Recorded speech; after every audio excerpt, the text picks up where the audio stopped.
Have you ever wondered why kids are anxious about math, especially when they come to us in kindergarten and first grade and I don't know, math just isn't their thing. I mean, what's happened? Why are they feeling that way? Well, this is kind of what this little video is about. Hi, I'm Lynn Rule from Math Rack, and automaticity and understanding why kids are anxious about math is kind of where I'm putting my research right now.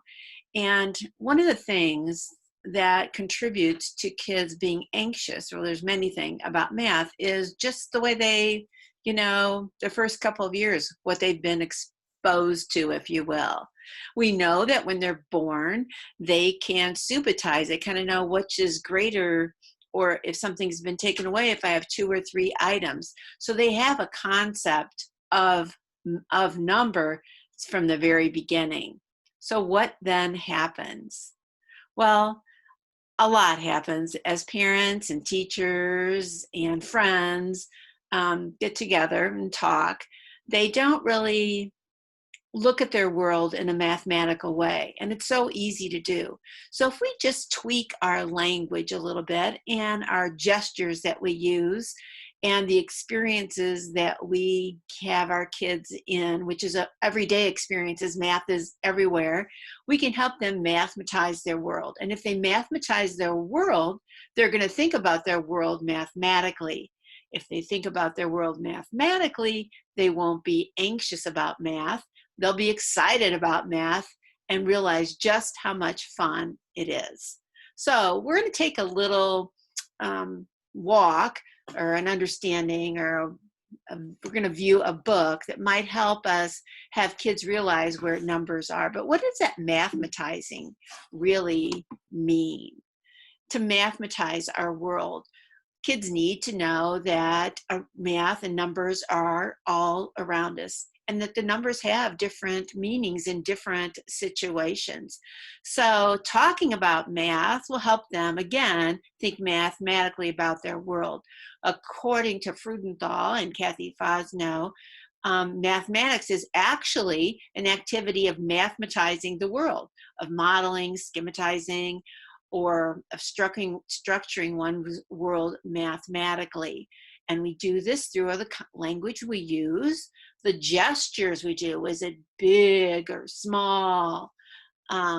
Is it round?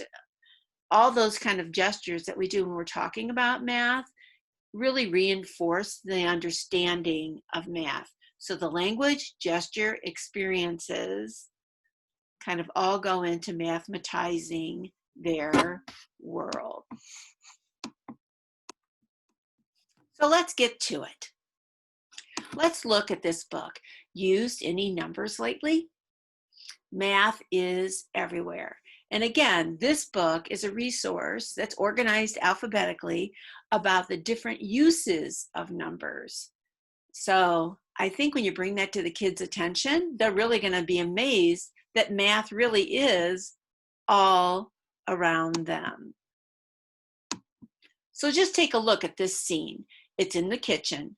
I'm just looking at the picture, and I could discuss this with my kids, that I see a thermometer measuring, temperature, a clock measuring time. I have a timer on my coffee maker.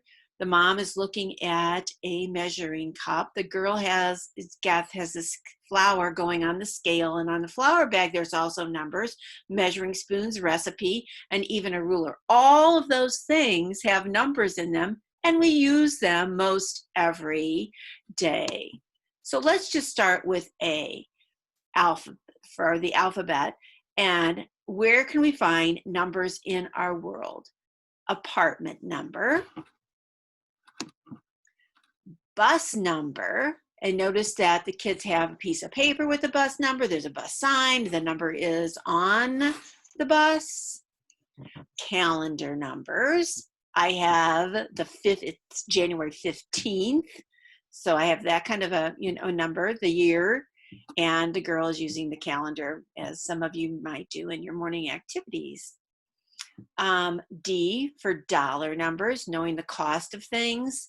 I have to add different costs if I'm adding different items. Do I have enough money? She's using the scale to tell me how much of one, how much does one of the items I want weigh? That would determine the cost of it. E, emergency numbers. F, floor numbers. They're going on vacation, sounds like fun. G, the grade number. And if I look at this picture carefully, I can see in the background how much the photos cost. And if I want a group package, how much does that cost as well? So again, first grade happens to include the number. And I don't see anybody with a jersey on, but I could count the people that are in there, and that could be a number as well.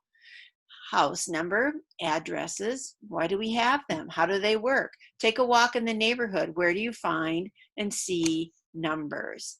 I, number of inches. This is usually something people do every birthday, kind of mark it on the door or whatever. How many inches have you grown? How many feet does that convert to? J, jersey number. But if I look at this picture, I have much more than jersey numbers. I have the scoreboard that gives me outs. I have strikes and balls, different innings, the score. K, keyboard numbers. Kids are really familiar with this, as we all know. L, license plate numbers. M, number of miles. And I could look at this picture and I could count the points on the buck if I wanted to. I could count the trees. Those would be numbers as well. You know, counting would could be incorporated as well.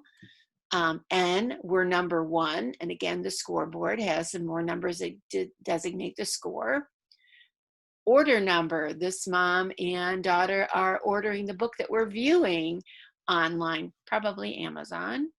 P, phone number. This one shows kind of the age of the book because not too many of us use phone books anymore, but still we have to have the phone numbers and we get that on our contact list or whatever to be able to call a friend or whatever.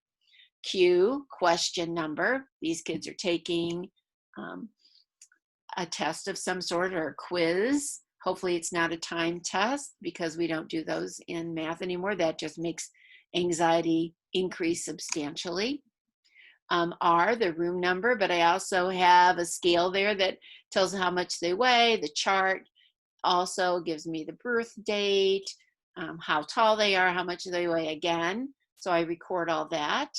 S, sum number. Here they're sorting the different candies and then adding them up. T for time. And I have analog as well as digital. And how does time work? Understanding time, not so much telling time, but truly understanding time. U, your number's up. When you draw the little tag, when you go to the grocery store, and does it match the digital one that they're serving? And if I look at the turkey and the ham and things, I'm sure it gives me numbers about how much they weigh or the ingredients, the content, the percentages, and things like that. V, the volume number. The higher the number, the louder the sounds become. Weight. If you look closely, you kind of understand the joke here. The little kid is on the scale with the dog, which is increasing the weight substantially. And the vet, as well as the mom, are a little concerned about that.